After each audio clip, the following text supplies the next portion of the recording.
Hi friend, কেমন আছো তোমরা সবাই? আশা করছি সবাই ভালো আছো, সুস্থ আছো। আজকে আমি তোমাদের সামনে আবারও একটি নতুন রেসিপি শেয়ার করব, যেটা হচ্ছে সুজির নাস্তা রেসিপি। খুবই দারুণ খেতে, খুবই মুচমুচে খাস্তা, আর খুব অল্প উপকরণ দিয়ে এটা বানানো যায়। আর ছোটো বড়ো সকলেই এই নাস্তাটা খুবই পছন্দ করবে। খুবই দুর্দান্ত লাগে এই নাস্তাটা খেতে। চলো তাহলে বেশি কথা না বাড়িয়ে দেখে নেওয়া যাক আমার এই সুজির নাস্তা রেসিপি কেমনভাবে বানিয়েছি। এখানে সুজির নাস্তা বানানোর জন্য আমি পরিমাণ মতো জল নিয়েছি একটা কড়াই, আর নিয়ে নিচ্ছি 1 চা চামচ গোটা জিরে। এরপর দিয়ে দিচ্ছি স্বাদ মতো লবণ। এই জলটাকে ভালোভাবে ফুটিয়ে নিতে হবে।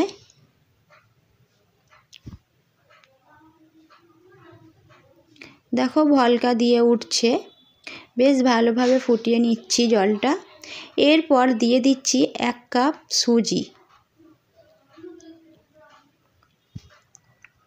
সুজিটা দেবার পর ভালোভাবে অনবরত নাড়তে থাকতে হবে, আর চুলোর আঁচটাকে কিন্তু লো টু মিডিয়ামে রাখতে হবে। অনবরত নাড়তে নাড়তে দেখো একটা ডো তৈরি করে নিচ্ছি আমি। একটা ডো তৈরি করে নিয়েছি। এরপর উঠিয়ে নিচ্ছি একটা প্লেটে।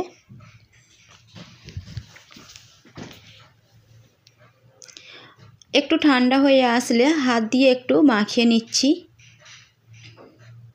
খুব গরম অবস্থায় কিন্তু মাখানো যাবে না, একটু ঠান্ডা হয়ে এলে তাহলে মাখানোর সুবিধা হবে। এরপর আমি ঢাকা রেখে দিচ্ছি 5 মিনিট। এখানে আমি আলুর পুর তৈরি করার জন্য পরিমাণ মতো কড়াই তেল দিয়ে দিচ্ছি, সাদা তেল।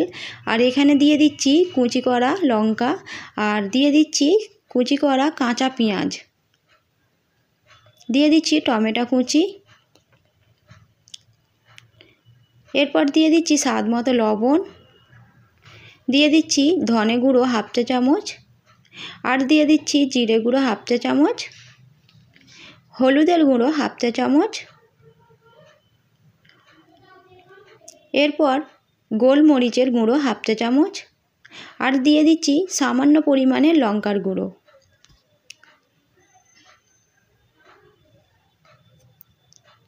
এরপর লাল লাল করে একটু ফ্রাই করে নিচ্ছি।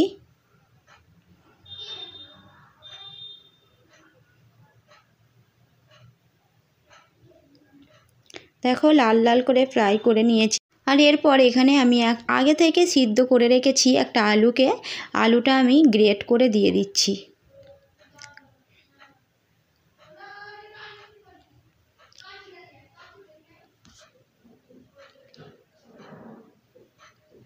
এরপর আমি ভালোভাবে নাড়াচাড়া করে ফ্রাই করে নেব আলু মশলার সঙ্গে।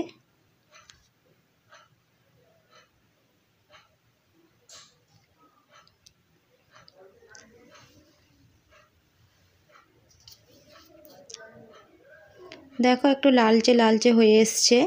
এরপর এখানে দিয়ে দিচ্ছি ধনে পাতা কুচি। আর ধনে পাতা কুচি দেওয়ার পর আবারও আমি নাড়াচাড়া করে একটু ভেজে নিচ্ছি।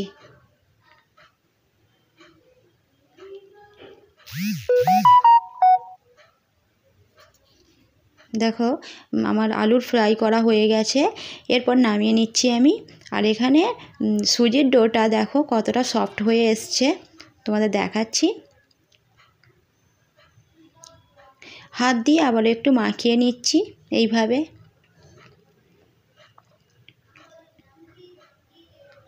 এরপর একটা লেচি কেটে নিচ্ছি।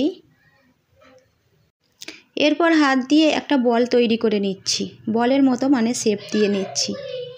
আর দেখো এইভাবে একটা শেপ দিতে হবে।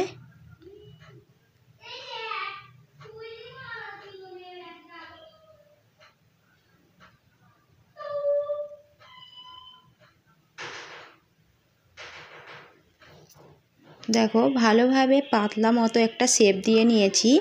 এরপর আলুর পুর যে আগে থেকেই আমি তৈরি করে রেখেছিলাম, সেই পুরটা একটু এতে দিয়ে দিচ্ছি।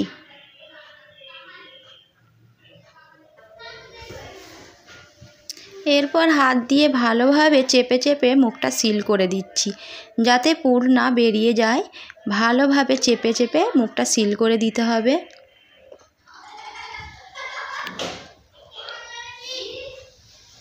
দেখো এইভাবে বেশ একটা শেপ দিয়েছি সুন্দরভাবে।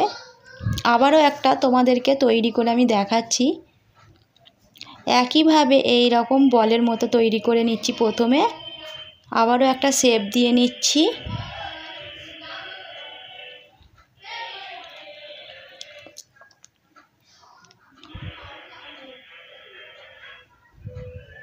এরপর আলুর পুর আগে থেকেই যে তৈরি করে রেখেছিলাম সেই 1 চামচ দিয়ে দিচ্ছি। আর ভালোভাবে দেখো চেপে চেপে একটু সিল করে দিচ্ছি যাতে পুর বেরিয়ে না যায়। আবার আমি ভালোভাবে তোমাদেরকে দেখিয়ে দিচ্ছি।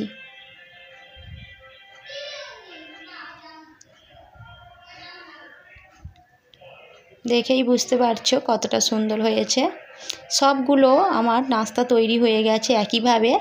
এরপর আমি ভাজতে চলে যাচ্ছি। একটা কড়া নিয়েছি আর পরিমাণ মতো কড়াই তেল দিয়েছি। তেলটাকে কিন্তু খুব ভালোভাবে প্রথমে গরম করে নিতে হবে, তারপর নাস্তাগুলোকে ছাড়তে হবে। আর নাস্তাগুলো ছাড়ার পরে লো টু মিডিয়াম আঁচ রাখতে হবে। দেখো একে একে আমি নাস্তাগুলোকে ছেড়ে দিচ্ছি।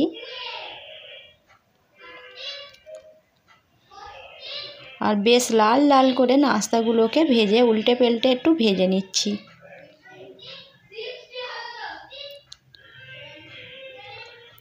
দেখো লাল লাল করে ভেজে নিয়েছি, কতটা সুন্দর লাগছে খেতে, খুবই সুন্দর তার থেকেও।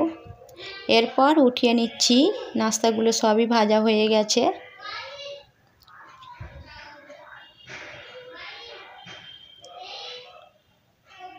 তোমাদেরকে পরিবেশন করে দেখাচ্ছি কতটা সুন্দর হয়েছে। দেখো বন্ধুরা কতটা খাস্তা, কতটা মুচমুচে, খেতে দুর্দান্ত। ছোট বড় সকলেই খুবই পছন্দ করবে। একবার হলেও বাড়িতে বানিয়ে দেখো, কথা দিচ্ছি খুবই ভালো লাগবে। আর কতটা মুচমুচে হয়েছে একটা ভেঙে তোমাদেরকে দেখাচ্ছি। দেখো ভিতরের পুরটা কতটা সুন্দর হয়ে আছে আর খেতে দুর্দান্ত।